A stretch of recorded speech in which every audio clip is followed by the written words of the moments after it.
more buttons on the underside of the board, and 17 ribs. We're all going to take them off today. Might take about 3 hours, maybe 4. This one took less than 15 minutes. All the glue is totally washed off. We don't have to make them once we take them off, so that's nice. We'll clean the finish off later. Totally flat rib. And we will put them in the case, like so, for safekeeping. And that's it. A little over 3 hours later, all the ribs are off. And a big chunk of the board. Only a small piece was holding it on. And now, we're going to go after the bridge. This should come off pretty quick. It's not a very big glue joint. So we'll look at that once it's off. Here's the bridge. About less than 2 hours later, I'm going to clean up some glue and tiny bits of wood that are left over. Try to pull these dowels out. We usually put new ones because they break and they're very hard to take out. We did manage to save quite a few original ones. We got the buttons too. We'll probably put new ones of these in. Well, every time we do this we get better and better. Last time we didn't save any of these. But we'll see if we can put them back in or just make exact replacements.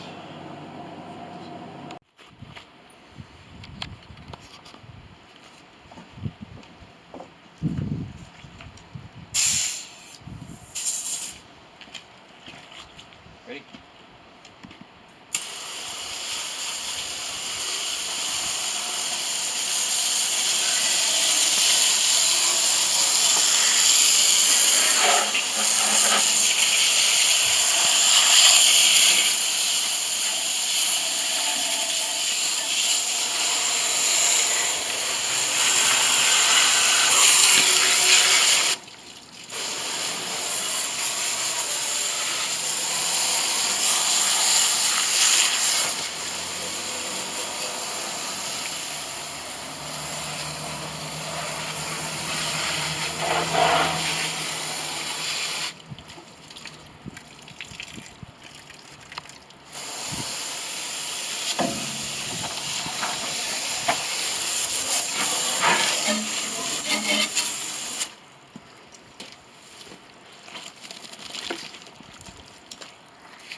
Well, I wonder who put that there.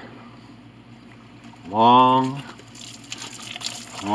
time ago. Hey, maybe we should have it analyzed. We can tell how old it is. Some kind of gum. Some kid under there.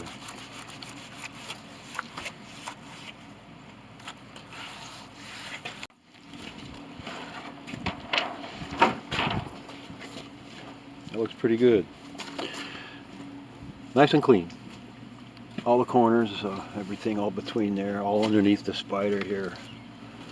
It's difficult to get at. Here's some old glue here from the factory when they glued this block on here. It's still there. And what we're going to do is we're going to roll it inside now and dry it up. And it is now very clean. Beautiful. Alright. Here's the whole board on a table. We're going to start cleaning these up now. Strip the ribs, sand them a little bit, make them nice and pretty. We're going to take apart the main panels and then glue them all back together.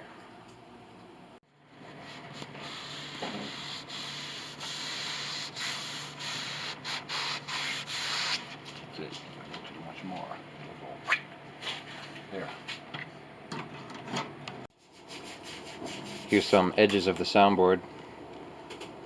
This is what they look like when they come out. We're going to put them in our sulking tank, and it will melt the finish off like these. These panels look like those little pieces when we put them in. And this water is about 160 degrees, and we can just brush the finish off. We're going to wait for the panels to separate into their individual boards and take them out tomorrow.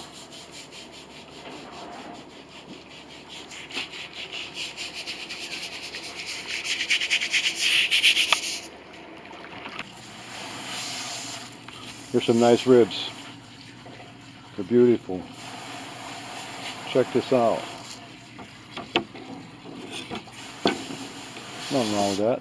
Boy, these are some big ones. That's a heavy rib. My gosh. Well, for what we're used to. This one too. That's the last one. That's pretty heavy duty. And this is what we're doing over here. Washing them out. Here they come. Oh, isn't that nice? Beautiful wood. Don't seem to be too much difference in the wood. This one here looks more like this color here. If you look at them, and everything else looks pretty much the same. Some of them use honey pine down in the middle here, and only the last 6 or 8 are usually spruce on some pianos. This one here seems to be all, I don't know what. I can't tell if it's pine or spruce. I think these are spruce. Here we go. What is this? Here's the Mason soundboard. This is what they look like after the hot soaking. Yeah, they've all been unglued. Look at that. Isn't that nice? Nice wood.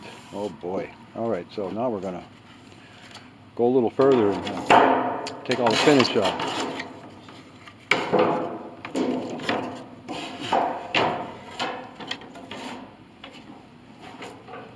Here's the ribbing drying up. It's a lot of ribs. 17 of them, I think. Oh yes, and let's see. Some would say they're much too heavy. Some would. Everybody always criticizes the way these pianos were made, but we're gonna see. We're gonna find out, because we're gonna put this back together, recrown this soundboard, and put it all back in. Except the finish, of course, a new finish, and the dowels. Again, we have to put new dowels. But we'll see how this thing sounds. And if it doesn't sound good, well, you can always put in a new soundboard. But you can't put this one back in. Is it working? Seems to be coming off. Yeah.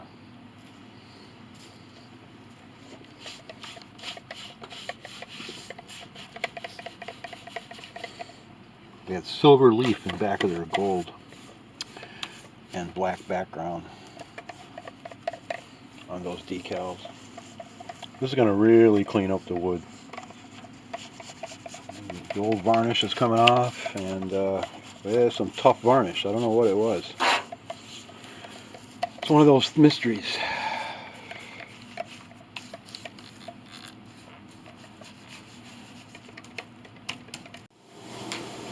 Okay, we're at the point where everything's been disassembled, and we tried to deal with the finish, and we thought the finish on this soundboard would strip off with strip ease, and it didn't.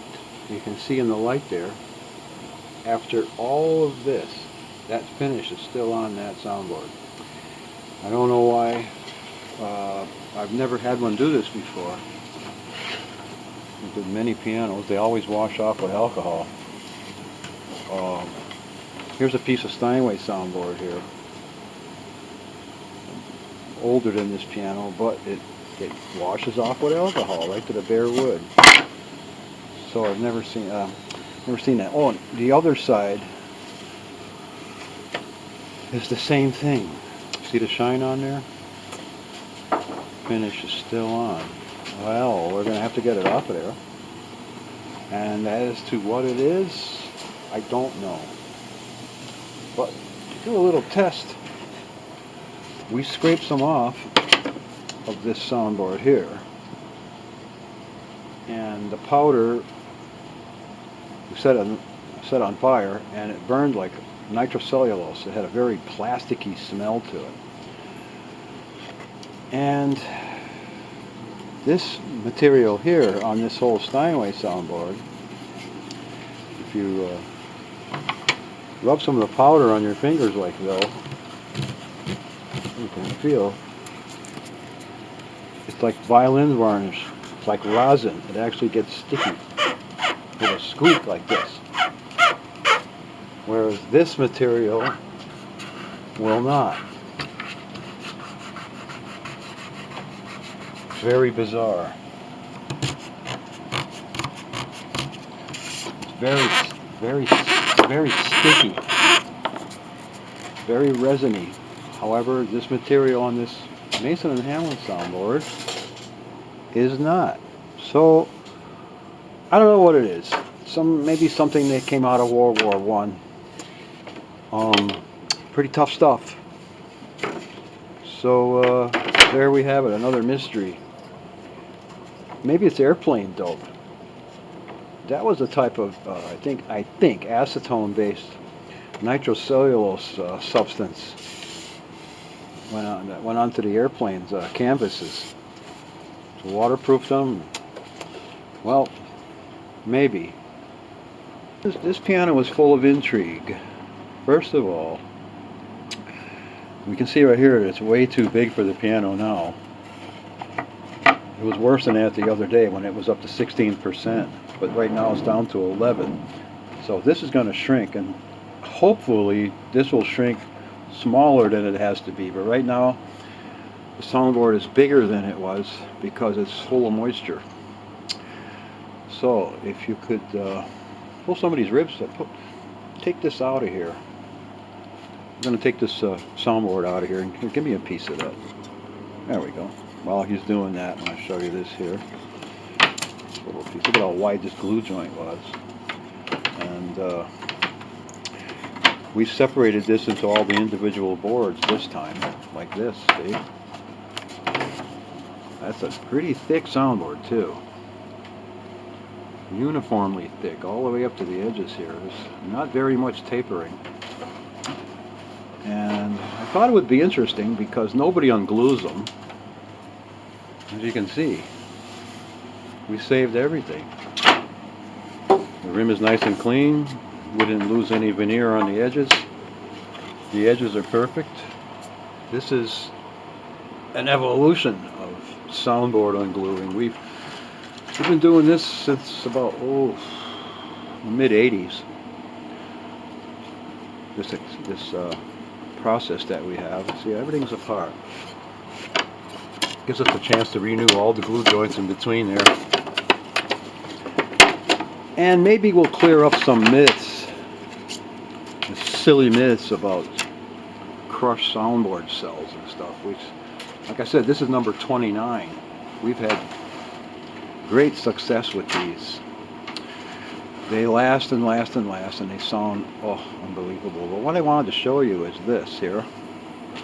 We'll get into this a little bit over here. Now, after we steamed this out, steamed it. After we took this all out of here and unglued everything, the ribs are now longer than they have to be. Check this out. Here, I'll give the camera to my assistant here right now, and you can show this. Every one of them is now larger than they have to be. They've been out, and they're dry now, but look at how tight this fits in here. Every one of these fits absolutely perfect. Now that wasn't done by a machine. This is done by a person. Hear that? Fitting that tight. Over here, it is also tight. When I lift this out down the other end and put it in, it is tight. Beautiful job. 1918, this piano. So what happened is, they're all too long.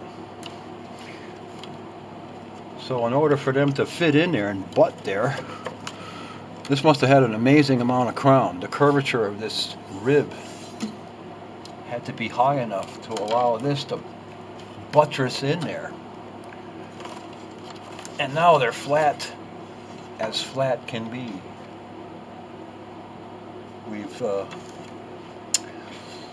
We're taking the finish off of these now. The finish is very stubborn on this piano. We probably talk about that again, but not right now. This is all about disassembling and preparing the wood for reassembly. And after we dry it out down to, oh, needle's got to go way down here. Maybe 2% on this machine. Dry as can be. Then we'll reassemble it. But right now, this is where we're at. Why these ribs are too long, I've never seen that before. Usually they fit right in, even laying flat like this. So this has to curve up